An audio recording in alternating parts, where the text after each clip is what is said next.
ಬಡವಳಾಗಿ ಹುಟ್ಟಿದರೂ ಕೂಡ ಸುಖದ ಸುಪ್ಪತ್ತಿಗೆಯಲ್ಲಿ ಬೆಳೆದ ಶ್ರೀಮಂತ ಕನ್ಯೆಯರನ್ನೇ ಸೆಡ್ಡು ಹೊಡೆಯುವಂತಹ ಒಟ್ಟಾರೆ ಹೇಳ್ಬೇಕಂದ್ರೆ ಬ್ರಹ್ಮ ಪುರುಷೋತ್ತಿದ್ದಾಗ ಮ್ಯಾನುಫ್ಯಾಕ್ಚರ್ ಮಾಡಿರೋ ಶಿಲಾ ಹೇಗಾದ್ರೂ ಮಾಡಿ ಅವಳನ್ನ ನನ್ನವಳನ್ನಾಗಿಸಿಕೊಳ್ಳಬೇಕು.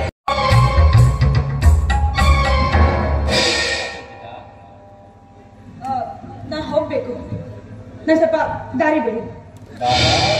ಅಂತ ನಾನೇ ಮನೆವರೆಗೂ ಡ್ರಾಪ್ ಮಾಡ್ತೀನಿ. ಆದ್ರೆ ಅದಕ್ಕೆ ಮುಂಚ 5 ನಿಮಿಷ ಪರ್ಸನಲ್ ಆಗಿ ನನ್ನ ಹತ್ರ ನೀವು ಮಾತಾಡ್ಬೇಕಾ? ಸರಿ, ಅದೇನ್ ಬೇಗ ಹೇಳಿ, ನಾನು ಹೋಗ್ಬೇಕು. ನೋಡು ಸಂಚಿತಾ, ಗಂಡು ಮೆಟ್ಟಿದ ನಾಡು ಹುಬ್ಬಳ್ಳಿ ಅಭಿನೇತ್ರಿಯಾಗಿರೋ ನಿನ್ನನ್ನ ಈ ನನ್ನ ಪುಟ್ಟ ಹೃದಯದಲ್ಲಿ ತುಂಬಾ ದಿನದಿಂದ ಇಟ್ಕೊಂಡು ಇದ್ದೀನಿ. ನಿನ್ನನ್ನೇ ಮದುವೆ ಮಾಡ್ಕೊಡ್ಬೇಕು ಅಂತಿದ್ದೀನಿ.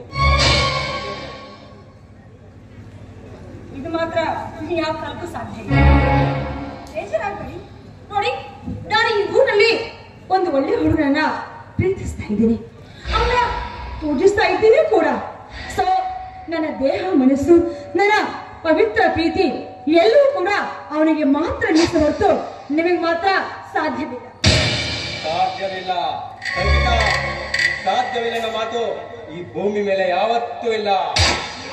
ಸಮಾಜದಲ್ಲಿ ದಿನಕ್ಕೊಂದು ಮೊಬೈಲ್ ಸಿಮ್ನ ಚೇಂಜ್ ಮಾಡುವಾಗ ಲವ್ ಅನ್ನ ಚೇಂಜ್ ಮಾಡಿ ಕ್ಯಾಚ್ ಮಾಡಿದ್ದಾರೆ. ನೋಡು, ನಿನ್ ಪ್ರೀತಿಯ ಮರೆತು ನನ್ನನ್ನ ಮದುವೆಯಾಗಿ ಸುಖದ ಸುಪ್ಪತ್ತಿಗೆಯಲ್ಲಿ ಹಾಯಾಗಿ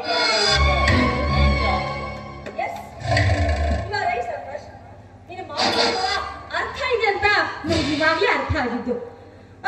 ನೀನು ಹೇಳೋ ಪ್ರಕಾರ ನೀನು ಕೂಡ ದಿನಕ್ಕೊಂದು ಹುಡುಗನ ಎಕ್ಸ್ಚೇಂಜ್ ಮಾಡೋ ಹುಡುಗಿನ ನೋಡ್ಕೊಂಡು ಅವ್ರಿಗೆ ಯಾಕೆ ಹಾಯಾಗಿರ್ಬಾರ್ದು ಮಿಸ್ಟರ್?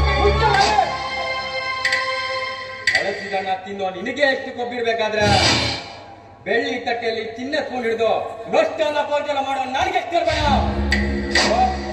ಕೆಸರಿನಲ್ಲಿ ಎರಳಿದ ಸುಂದರವಾದ ಕಮಲದಂತಿರೋ ನಿನ್ನ ಸೌಂದರ್ಯವನ್ನ ನಮಸ್ಕಾರದಿಂದ ಹೇಳಿ ಅದೇ ಕೆಸರಿನಲ್ಲಿ ನಿನ್ನನ್ನ ಹೂತಾಕಿಲ್ಲ ಅಂದ್ರೆ ಇವನು ಆದಿರಾಜನ ಮಗ ಸರ್ಪರಾಜನೇ ಅಲ್ಲ.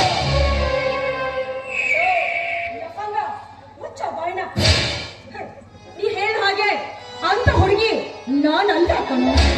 ಅಲ್ಲ ಅಲ್ಲ, ಕೆಸರಲ್ಲಿ ಹರಡಿದಂತ ಕಮಲವೇನು ನಿಜ, ಆದ್ರೆ ಕಮಲ ನೋಡ್ಲಿಕ್ಕೆ ಅಂದವಾಗಿದೆ ಅಂತ ಅದ್ರ ಕಿತ್ಕೊಳ್ಳಿಕ್ಕೆ ಕೈ ಹಾಕಿದ್ದೆ ಆದ್ರೆ ಕೆಸರಲ್ಲಿ ಹೂತ್ ಹೋಗ್ಬಿಡ್ತೀಯ.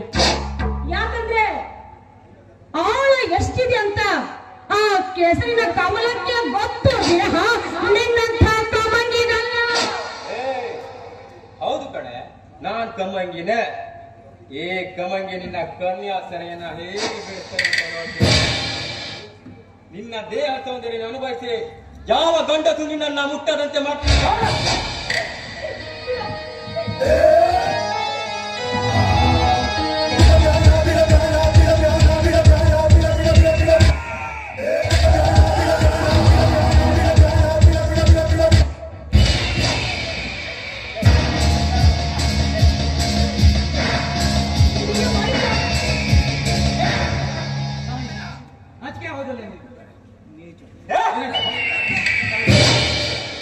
ನೋಡು, ಇಂಥವ್ರ ಬಗ್ಗೆ ತಿರುಗಾಡುವಾಗ ಹಾಗೆ ಹೋಗದೆ.